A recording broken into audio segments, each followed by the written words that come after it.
ان کو پھینکیں گے ہم حطما میں. لَيُنبَذَنَّ، جیسے اللہ نے سورہ شعراء میں ارشاد فرمایا کہ فَكُبْكِبُوا فِيهَا هُمْ وَالْغَاوُونَ، یہ لوگ جو مشرکین ہیں، جو اللہ کو چھوڑ کر دوسرے کی عبادت کرنے والے ہیں، ان کو پکڑو اور ان کو اوندھے منہ فَكُبْكِبُوا، جہنم میں دھڑ دھڑ دھڑ کر کے ایک کے بعد ایک، ایک کے بعد ایک، ایک کے بعد ایک پھینکتے رہو ان کو جہنم کے اندر. اللہ نے اپنے غصے کا اظہار کیا ہے. یہاں بھی اللہ نے کہا لَيُنبَذَنَّ، پھینکیں گے ان کو فی الحطمہ، حطمہ میں. حطمہ کیا ہے؟ بسم اللہ الرحمن الرحیم.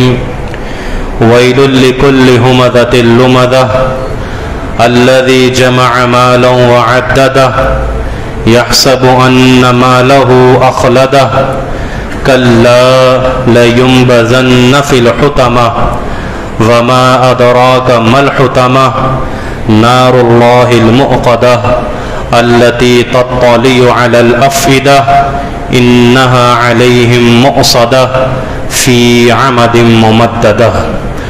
رب اشرح لي صدري ويسر لي أمري واحلل عقدة من لساني يفقهوا قولي. رب زدني علما رب زدني علما رب زدني علما. تمام قسم کی تعریفات اللہ وحدہ لا شریک، مالک ارض و سما، خالق کائنات کے لیے ہیں، اور بے شمار درود و سلام ہوں پیغمبر بحر و بر، شافی روز جزا، حضرت محمد مصطفیٰ صلی اللہ علیہ وآلہ وسلم کی ذات پر، جن کے ذریعے اللہ نے اہل کائنات کی ہدایت اور رہنمائی کا بندوبست فرمایا. خطبہ مسنونہ کے بعد قرآن کریم کی ایک انتہائی معروف سورت آپ کے سامنے تلاوت کی ہے،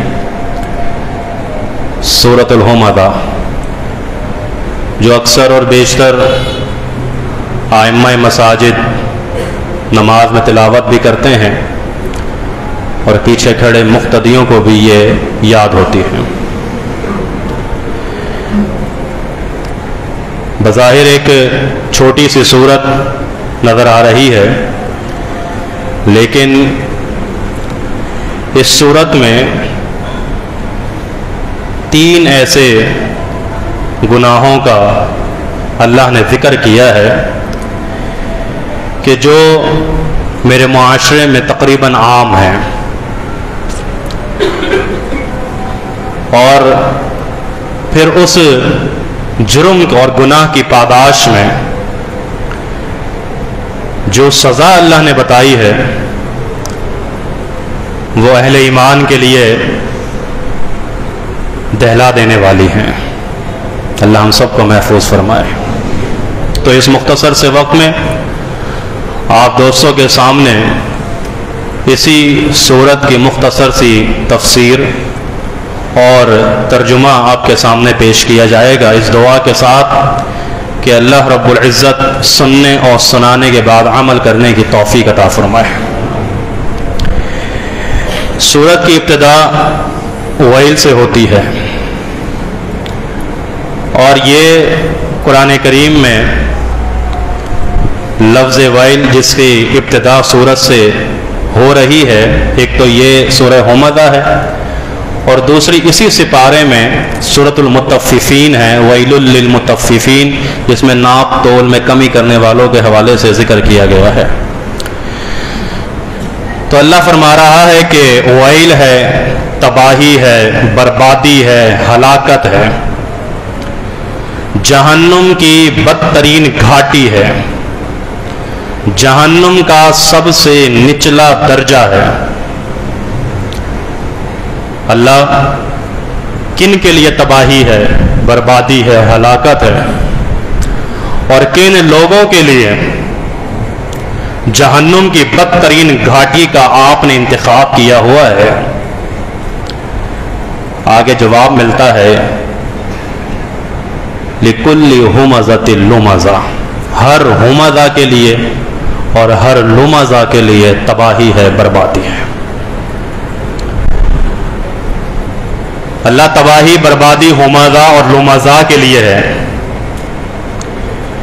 تو یہ ہمزہ کسے کہتے ہیں اور لمزہ کون لوگ ہیں؟ ہمزہ کا معنی کیا ہے اور لمزہ کا مطلب کیا ہے؟ یہ کون لوگ ہیں جن کے لیے آپ نے بدترین گھاٹی کا انتظام کیا ہوا ہے جہنم کی؟ ہمزہ اور لمزہ کے لیے اس کا مطلب کیا ہے، اس کا معنی کیا ہے؟ توجہ، فرمایا ہمزہ ہر وہ شخص ہے کہ جو گیدرنگ میں بیٹھ کے، مجلس میں بیٹھ کے، ایک اپنے حلقے میں بیٹھ کر لوگوں کی، مسلمانوں کی، اہل ایمان کی، مومنوں کی عزت کو تار تار کرتا ہے، ان کی عزت، ادب اور احترام کو مجروح کرتا ہے، فرمائی ہمزہ ہے۔ بیٹھ کر برائیاں کرنے والا، بیٹھ کر الزامات لگانے والا، جس حلقے میں، جس معاشرے میں ایک مومن بھائی کی عزت، ادب اور احترام ہے، اس کی عزت، ادب اور احترام کو مجروح کرنے والا، اس کی عزت اور احترام کو تار تار کرنے والا، کس کی؟ اپنے مسلمان بھائی یا مسلمان بہن کی۔ فرمائیے غیبتیں کرنے والے، یہ تانے دینے والے، یہ الزام تراشیاں کرنے والے، یہ لوگوں کی، مسلمانوں کی عزتوں کو اچھالنے والے، مسلمانوں کی عزتوں کا جنازہ نکالنے والے، مسلمانوں کے ادب و احترام کو مجروح کرنے والے، فرمایا تباہی ہے، بربادی ہے، ہلاکت ہے ان لوگوں کے لیے۔ جہنم کی بدترین گھاٹی کا انتخاب کیا ہوا ہے ان لوگوں کے لیے۔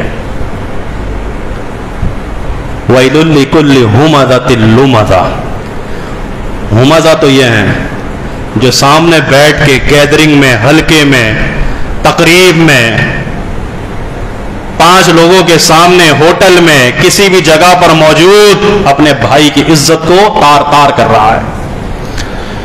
فرمایا لمزہ وہ لوگ ہیں کہ جو پیٹھ پیچھے، وہ بھائی موجود نہیں ہے سامنے، وہ بہن موجود نہیں ہے سامنے، پیٹھ پیچھے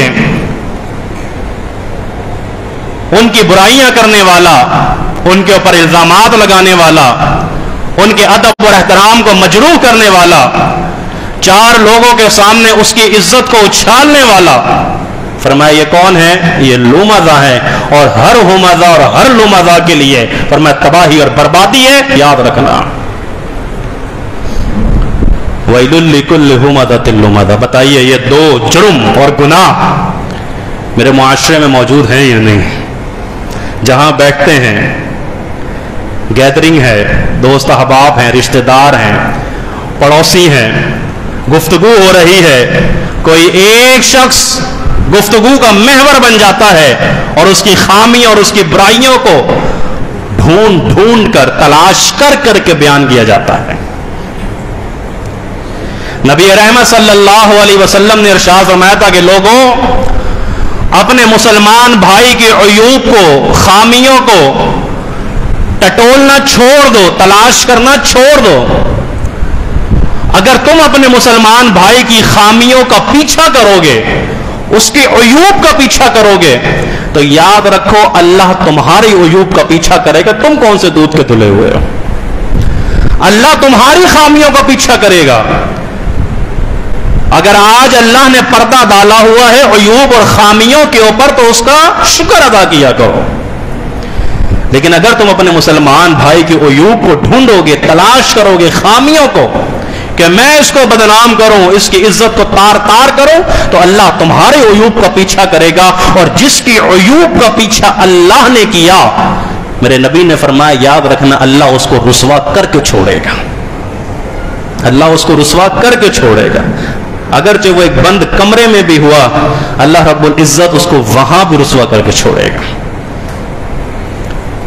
ماہ مبارک بھی قریب ہے، ماہ رمضان بھی قریب ہے، نیکیوں کا موسم بہار، اپنے دلوں کو صاف کیجئے، پاک کیجئے، بغض سے، حسد سے، کینے سے، عداوت سے، نفرت سے معافی دے دیجئے، معاف کر دیجئے، درگزر کر دیجئے، محبتیں پیدا کیجئے، اگر یہ نیکیاں اللہ کے ہاں مقبول کرانی ہیں تو، ورنہ بھوکے اور پیاسے رہنے کا کوئی فائدہ نہیں۔ تلاوت کا، تراویح کا، صدقہ و خیرات کا، زکوٰۃ کا کوئی فائدہ نہیں اگر دلوں کے اندر اپنے مسلمان بھائیوں کے لیے میل ہے۔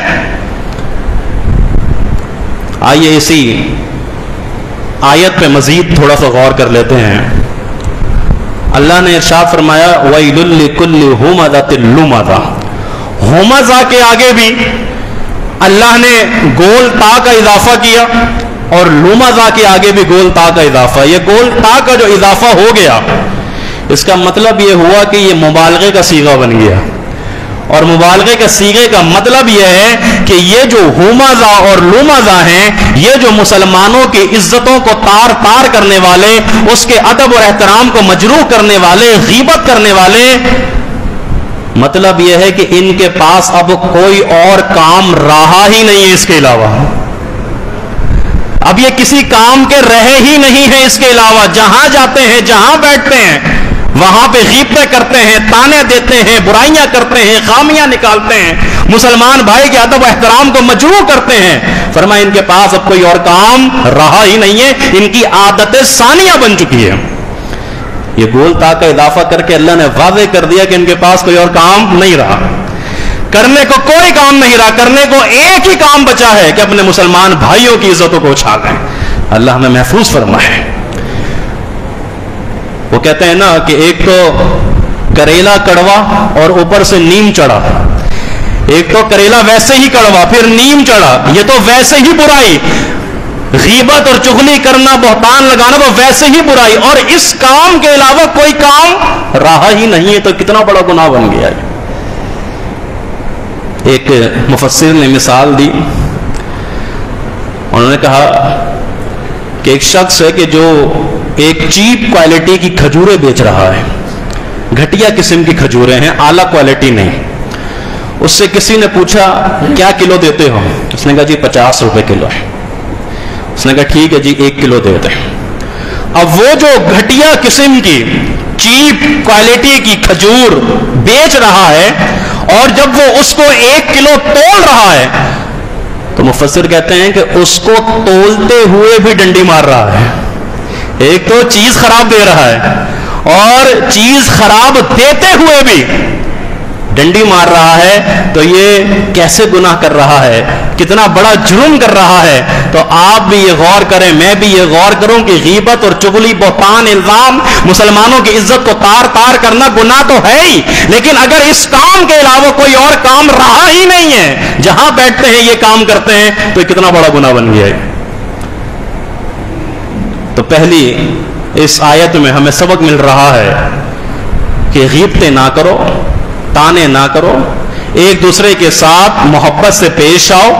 اگر کسی بھائی کی کوئی بات بری بھی لگتی ہے اور اس کی اصلاح کرنا چاہتے ہو تو اصلاح کے اور بہت سارے پہلو ہیں، یہ نہیں ہے جو تم کرتے ہو۔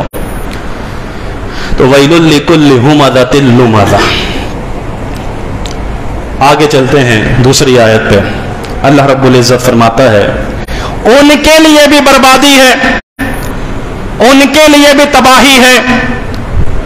الذی جمع مالا وعددہ، کہ جو اپنا مال جمع کر کے رکھتے ہیں اور گن گن کے رکھتے ہیں۔ وعددہ، جمع کرتے ہیں اور جمع کر کے گن گن کے رکھتے ہیں۔ فرمایا ان کے لیے بھی تباہی اور بربادی ہے۔ جمع کا مطلب کیا ہوتا ہے؟ جمع کی ڈیفینیشن یہ ہے کہ چیزیں بکھری ہوئی ہیں، چیزیں بکھری ہوئی ہیں، کچھ یہاں پڑا ہے، کچھ یہاں پڑا ہے، کچھ یہاں پڑا ہے۔ بندہ آیا، اس نے یہ بھی اٹھایا، یہ بھی اٹھایا، یہاں سے بھی اٹھایا، جو بکھری ہوئی تھی اس کو ایک ساتھ جمع کر دیا۔ تو یہ مال کو جمع کرتا ہے، مال یہاں بھی ہے، یہاں بھی ہے، یہاں بھی ہے۔ یا حرام ناجائز دھوکہ فراڈ کسی کا حق مار کے وراثت کا مال کھا کے، یہ سارا مال پڑا ہوا ہے بغیر تمیز کے، حلال و حرام کے سارا مال اکٹھا کر کے جمع کرتا ہے، تمیز نہیں ہے حلال و حرام کی، جائز و ناجائز کی، بس پیسہ مال جمع، اپنا مال اس طرح سے جمع کرتا ہے، وعددا، اور اس کو گن گن کے رکھتا ہے، نیند نہیں آتی ہے راتوں کو، اٹھ اٹھ کے پھر گنتا ہے، بستر پہ لیٹتا ہے، پھر مال کی محبت، پھر اٹھتا ہے، پھر گنتا ہے۔ اور کچھ احباب، کچھ لوگ آپ نے دیکھے ہوں گے نئے نئے نوٹ ہوتے ہیں تو اس کی خوشبو سونگتے ہیں کاغذ سے، وہ عددا، فرمایا گن گن کے رکھ رہا ہے، جمع کر رہا ہے، اللہ کی راہ میں خرچ نہیں کر رہا، ان کے لیے بھی تباہی ہے، ان کے لیے بھی بربادی ہے۔ اللہ نے مال دیا، اللہ نے انعام کیا تمہارے اوپر، اور تم اس کا مال اس کی راہ میں خرچ نہیں کر رہے، تمہارے لیے بھی بربادی ہے، تباہی ہے تمہارے لیے، تمہارے لیے جہنم کی بدترین گھاٹی ہے۔ الہاکم التکاثر حتی زرتم المقابر۔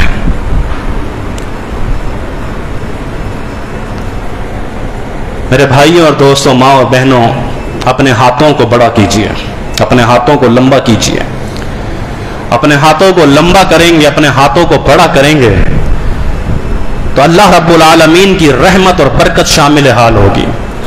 یہ نہ سوچیں کہ جیب میں ہاتھ ڈال کے اگر مال دے دیا تو کم ہو جائے گا، نہیں، اللہ کی راہ میں جتنا دیں گے برکتیں اتنی ہیں۔ جناب محمد رسول اللہ صلی اللہ علیہ وسلم سے سیدہ عائشہ صدیقہ طیبہ طاہرہ رضی اللہ تعالی عنہ نے سوال کیا۔ وہ فرماتی ہیں کہ ہم اللہ کے رسول صلی اللہ علیہ وسلم کے ساتھ تشریف فرما تھے، اور تمام اللہ کے نبی کی ازواج امہات المومنین موجود تھیں۔ تو ہم نے ایک سوال کیا اللہ کے نبی صلی اللہ علیہ وسلم سے کہ یہ بتائیے کہ جب آپ اس دنیا سے تشریف لے جائیں گے تو آپ کے اس دنیا سے تشریف لے جانے کے بعد ہم بیویوں میں سے سب سے پہلے آپ سے ملاقات کون کرے گا؟ تو نبی رحمت صلی اللہ علیہ وسلم نے اس کا جواب دیا، فرمایا کہ تم میں سے سب سے پہلے مجھ سے ملاقات وہ کرے گی جس کے ہاتھ تم میں سے سب سے زیادہ لمبے ہوں گے۔ سیدہ عائشہ فرماتی ہیں رضی اللہ تعالی عنہ، یہ جواب سن کر ہم نے ناپنے کا ایک آلہ لے کر، ایک لکڑی لے کر ایک دوسرے کے ہاتھوں کو ناپنا شروع کر دیا، کس کے ہاتھ ہم میں سے لمبے ہیں، اور پھر ہم اس نتیجے پر پہنچے کہ جناب سیدہ سودا رضی اللہ تعالی عنہ کے ہاتھ ہم میں سے سب سے زیادہ لمبے تھے۔ لیکن فرماتی ہیں کہ ہمیں تو یہ اس وقت پتا چلا کہ جب سیدنا امیر عمر فاروق رضی اللہ تعالیٰ عنہ کے دور خلافت میں ہم بیویوں میں سے سب سے پہلے جو اس دنیا سے رخصت ہوتی ہیں وہ جناب سیدہ زینب رضی اللہ تعالیٰ عنہ، اور جبکہ سیدہ سودا رضی اللہ تعالیٰ عنہ کا انتقال جناب سیدنا امیر معاویہ رضی اللہ تعالیٰ عنہ کے دور خلافت میں ہوتا ہے۔ فرماتی ہیں ہمیں اس وقت پتا چلا کہ یہ لمبے ہاتھوں سے مراد اللہ کے نبی کی کیا تھی۔ نبی رحمت صلی اللہ علیہ وسلم نے جو لمبے ہاتھوں سے جو مثال دی تھی اس کا مطلب یہ تھا کہ جو تم میں سے سب سے زیادہ سخی ہوگی، اللہ کی راہ میں خرچ کرنے والی ہوگی، وہ سب سے پہلے میں محمد صلی اللہ علیہ وسلم سے ملاقات کرے گی۔ اپنے ہاتھوں کو بڑھائیے، اپنے ہاتھوں کو چھوٹا نہ کریں، اپنے ہاتھوں کو چھوٹا، اپنے ہاتھوں کو لمبا کیجیے، دینے والے بنیے، لینے والے نہیں۔ مسئلہ یہ بھی ہے کہ ہم میں سے ہر شخص یہ چاہتا ہے کہ میرا پورا ہو جائے، میرے پاس آ جائے، مجھے پہلے مل جائے، جبکہ وَمَن يُوقَ شُحَّ نَفْسِهِ فَأُولَٰئِكَ هُمُ الْمُفْلِحُونَ، کامیاب اللہ نے ان کو کہا کہ جو اپنی ذات پر دوسروں کو ترجیح دیتے ہیں وہ کامیاب ہیں۔ سخاوت کیجئے، اللہ کی راہ میں خرچ کیجئے۔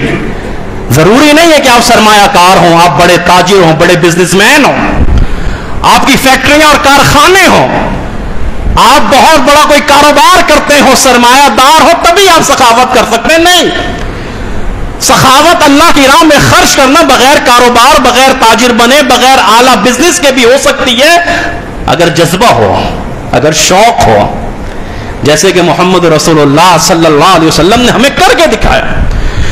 نبی رحمت صلی اللہ علیہ وسلم نے اپنے عمل سے یہ ثابت کیا کہ وہ مال غنیمت جو میرے نبی کا حصہ ہے مسجد نبوی میں تقسیم ہو رہا ہے، تقسیم کرتے ہوئے اپنا غنیمت کا حصہ اٹھایا ہے اور اپنے گھر پہ چلے ہیں، لیکن راستے میں ایک سائل آ کے سوال کرتا ہے، محمد مصطفیٰ صلی اللہ علیہ وسلم اپنا حصہ اس کو عطا کر دیتے ہیں اور خالی ہاتھ گھر پر پہنچتے ہیں۔ ازواج انتظار کرتی ہیں کہ آج تو اللہ کے نبی صلی اللہ علیہ وسلم کچھ حصہ لے کر آنے والے ہیں، ہمارے گھر کے چولہے میں بھی آگ کے جلنے کے امکانات روشن ہیں، لیکن نبی رحمت صلی اللہ علیہ وسلم خالی ہاتھ پہنچتے ہیں۔ تو اللہ کے نبی علیہ السلام سے جب سوال کیا جاتا ہے، اللہ کے نبی فرماتے ہیں صلی اللہ علیہ وسلم کہ یہ ممکن نہیں ہے کہ مدینے کا کوئی شخص، کوئی انسان بھوکا رہ جائے اور محمد صلی اللہ علیہ وسلم کے گھر میں کھانا پک جائے، یہ ممکن نہیں ہے۔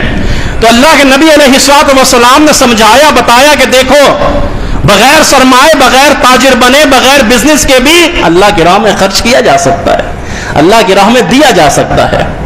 ہاں، اگر تم اللہ کی راہ میں دینے سے روکو گے، اگر اللہ کی راہ میں خرچ کرنے سے روکو گے، سفید پوش لوگوں کو نہیں دو گے، بیواؤں یتیموں کا حق ادا نہیں کرو گے، مساجد اور مدارس اور دین کے قلعوں پہ خرچ نہیں کرو گے، مال کو جمع کر کے رکھو گے، تو یاد رکھو اللہ رب العزت فرماتا ہے کہ یحسب ان مالہ اخلدہ۔ یہ تیسری آیت آ گئی۔ تم مال نہیں دیتے، تم کہتے ہو کہ کم ہو جائے، تم نے اپنے کون سے پلے سے دینا ہے؟ تمہیں دینے والا بھی تو اللہ ہے، تمہیں نوازنے والا بھی تو اللہ ہے، تمہیں عطا کرنے والا بھی تو اللہ ہے، تو تم سمجھتے ہو یحسب ان مالہ اخلدہ، یہ تمہارا مال جو ہے یہ تم کو ہمیشہ رکھے گا، اسی طرح رکھے گا؟ تمہارے سامنے مثالیں نہیں ہیں قارون کی، تمہارے سامنے مثالیں نہیں ہیں فرعون کی، تمہارے سامنے مثالیں نہیں ہیں نمرود کی، تمہارے سامنے بڑے بڑے بادشاہوں کی مثالیں نہیں ہیں کہ جنہوں نے کتنا بڑا کاروبار کھڑا کر رکھا تھا، عالی شان محلات بنا کے رکھے تھے، کروڑوں اربوں ارباں روپوں کے مالک تھے، لیکن جب اس دنیا سے چلے گئے اور پھر اسی تکبر اور اسی گھمنڈ میں اللہ رب العزت نے ان کے ساتھ کیا کیا کہ جو اڑنے لگے تھے، جن کے پر لگ چکے تھے، اڑنے لگے تھے، جی ہم سے بڑا کون ہے؟ فرمایا جو اڑنے لگتا ہے نا ہمارے سامنے، ہمارا اصول یہ، ہم اس کے پر کو کاٹتے ہیں، زمین میں دفناتے ہیں اور دھسا دیتے ہیں ہم زمین کو کھول کے۔ ہمارے سامنے اترا رہا ہے، اکڑ کر دکھا رہا ہے، متکبر بنا ہوا ہے۔ نہیں، فرمایا یحسب ان مالہ اخلدہ۔ پھر ایک سورہ فجر کی بڑی معروف آیت ہے، اس آیت کو بھی ذرا ذہن میں رکھا کریں۔ اللہ رب العزت فرماتا ہے کہ جب ہم ان کی معیشت تنگ کرتے ہیں، جب ہم ان کا رزق تنگ کرتے ہیں، جب ہم ان کو تھوڑا پریشان کرتے ہیں، جب ہم ان کو تھوڑا جھنجھوڑتے ہیں، تو یہ فوراً کہتے ہیں کہ ہمارے رب نے ہمیں رسوا کر دیا۔ اللہ کہتا ہے کلا، ہرگز نہیں، میں نے رسوا کر دی، میں نے تمہاری معیشت تنگ کر دی، میں نے تمہاری کاروبار زندگی متاثر کر دی، کلا، ہرگز نہیں، تمہارے اپنے اعمال ہیں، تمہارے اپنے معاملات ہیں۔ وہ کیا ہے؟ بلا تکرمون الیتیم، یتیم کے سر پہ شفقت کا ہاتھ تم نہیں رکھتے، دست شفقت تم نہیں رکھتے، ان کے ساتھ محبت سے تم پیش نہیں آتے، ان کا حق تم ادا نہیں کرتے۔ ولا تحاضون علی طعام المسکین، کھانا تم نہیں کھلاتے غریبوں کو، فقراء کو، تم مال کو جمع کر کر کے رکھتے ہو، اس لیے ہم نے تمہاری معیشت کو تنگ کر دیا ہے۔ تمہارے اپنے کرتوت ہیں، تمہارے اپنے اعمال ہیں، یہ مت سمجھنا کہ ہم نے کیا ہے۔ وَتَأْكُلُونَ التُّرَاثَ أَكْلًا لَمًّا، میراث کا مال تم کھاتے ہو، وراثت کا مال تم کھاتے ہو، حقداروں کو تم حق نہیں دیتے اس کا، دھوکہ فراڈ اس طرح سے ناجائز طریقوں سے تم مال جمع کرتے ہو۔ وَتُحِبُّونَ الْمَالَ حُبًّا جَمًّا، اتنے شدید ہو گئے مال کی محبت میں۔ یاد رکھو تمہارا مال تم کو ہمیشہ نہیں رکھے گا۔ تم سوچو کہ میں بیمار ہو گیا تو عالی شان ہاسپٹل میں میرا علاج ہو سکتا ہے، پیسہ بہت ہے، نہیں، جس وقت مقررہ آ گیا، کوئی مال، کوئی پیسہ، کوئی سونا، کوئی چاندی، کوئی زیورات، کوئی ہیرے، کوئی موتی، کوئی جائیدادیں تمہارے کوئی کام نہیں آئیں گی۔ ایک صرف اور صرف لباس میں اپنے اعمال کے ساتھ اپنی قبر میں اتر جائے گا۔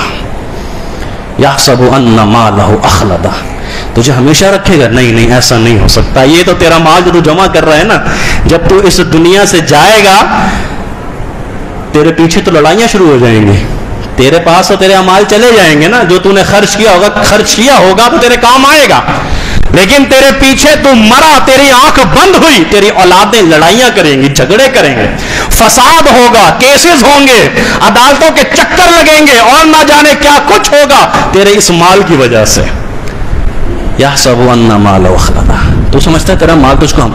کلا, اللہ نے جواب دیا. پہلے ایک طرح سے اللہ رب العزت نے ہمیں سمجھانا چاہا کہ جو تم مال جمع کرتے ہو, تم کیا سمجھتے ہو تمہارا مال تمہیں ہمیشہ رکھے گا؟ سوال کیا, پھر جواب دیا کلا, ہرگز نہیں. اللہ نے کہا ہرگز نہیں, نو نیور, ہو نہیں سکتا. بلکہ کیا ہوگا؟ اب آ جائیے, یہ جو 3 گناہ تھے نا, غیبتیں کرنے والے, پیٹ پیچھے برائیاں کرنے والے, مسلمانوں کی عزتوں کو تار تار کرنے والے, مسلمان بھائی اور بہنوں کی عزتوں کو اچھالنے والے, اور اپنا مال جمع کر کے گن گن کے رکھنے والے, اللہ کی راہ میں خرچ نہ کرنے والے. آؤ, اللہ رب العزت اب بتا رہا ہے کہ تمہارے ساتھ ہوگا کیا. ہم نے معمولی صورت سمجھی ہے, ذرا سمجھیے گا کہ اللہ نے کس طرح اپنے عذاب کا اس میں ذکر کیا ہے.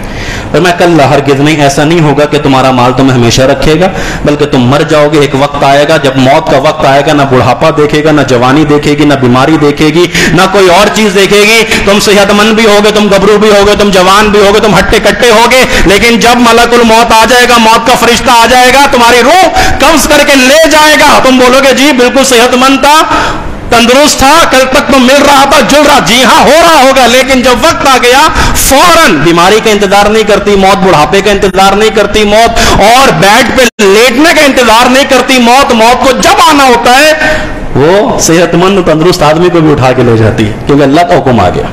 کلا, ہرگز نہیں. لَيُنبَذَنَّ فِي الْحُطَمَةِ, فرمایا ان قریب ہم ان کو پھینکیں گے حطمہ میں. قرآن کے ساتھ محبت اور اس کو سیکھنے کا ایک جذبہ اور شوق اور ایک چسکا پیدا کیجیے کہ قرآن سیکھنا ہے, سمجھنا ہے. لَيُنبَذَنَّ, یہ اللہ رب العزت نے جو لفظ استعمال کیا, نون با اور ذال نبض, اس کا مطلب کیا ہوتا ہے؟ اس کا مطلب ڈالنا نہیں ہے, اس کا مطلب ڈالنا جہنم میں ڈالیں گے نہیں, حطمہ میں ڈالیں گے نہیں, بلکہ کیا کریں گے؟ حطمہ میں ان کو پھینکیں گے, ہم ان کو پھینکیں گے ہم حطمہ میں. لَيُنبَذَنَّ, جیسے اللہ نے سورہ شعراء میں ارشاد فرمایا کہ فَكُبْكِبُوا فِيهَا هُمْ وَالْغَاوُونَ, یہ لوگ جو مشرکین ہیں, جو اللہ کو چھوڑ کر دوسرے کی عبادت کرنے والے ہیں, ان کو پکڑو اور ان کو اوندھے منہ فَكُبْكِبُوا, جہنم میں دھڑ دھڑ دھڑ کر کے ایک کے بعد ایک, ایک کے بعد ایک, ایک کے بعد ایک پھینکتے رہو ان کو جہنم کے اندر.